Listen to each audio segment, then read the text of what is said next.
Magandang araw sa lahat. Ito yung bunga ng ating dragon fruit, guys. Isang bulan lang siya galing sa pagpamulak or pagbulaklak niya ay malapit nang mahinog. Ito guys, oh, na ang kanyang color. Nagmaroon na or iba na ang kanyang kulay. So ang hilaw, Hello. ang hilaw guys, or Kapit na. ano pa, ito kasama nito guys, yan sila kaedad. Ito yung panghuli guys, ito ang panghuli. So green na pa siya, green na green. At may dalawang dito guys, Sumibol. at sumibol na naman ang iba pang, ay tatlo pala ito na mga bulak ng ating dragon fruit. So may isang dito guys, may isang hindi nagsaksis sa ating dragon fruit at na damage. Sakis So, man. 10 sana to at siyam lang ang survive.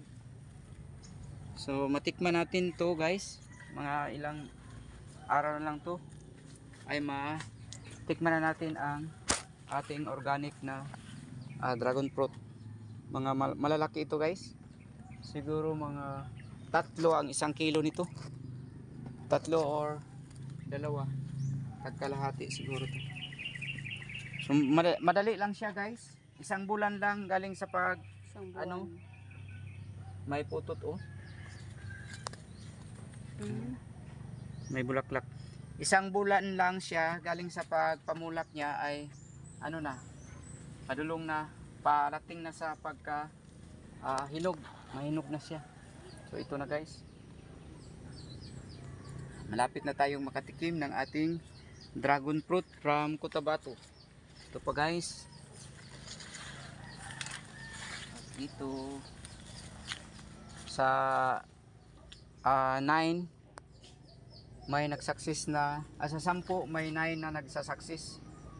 May isa tayong hindi nagsaksis na nahulog ito guys, oh.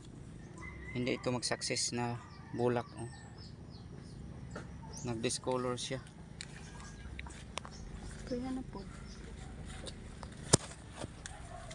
Dito guys, oh, na huhulog ang kanyang Ay, bunga kasayang. nito, oh.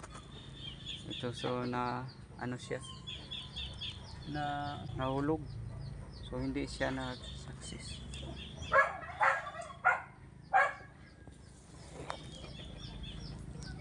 Yun lang po guys, update rin ako uli sa kung ano na ang nito, kung mahinog na ito guys. Maraming salamat po sa hindi pa nakasubscribe. Paki-subscribe naman po sa aking YouTube channel, Bongs Buddy. Like, comment and share. God bless sa lahat. Happy farming.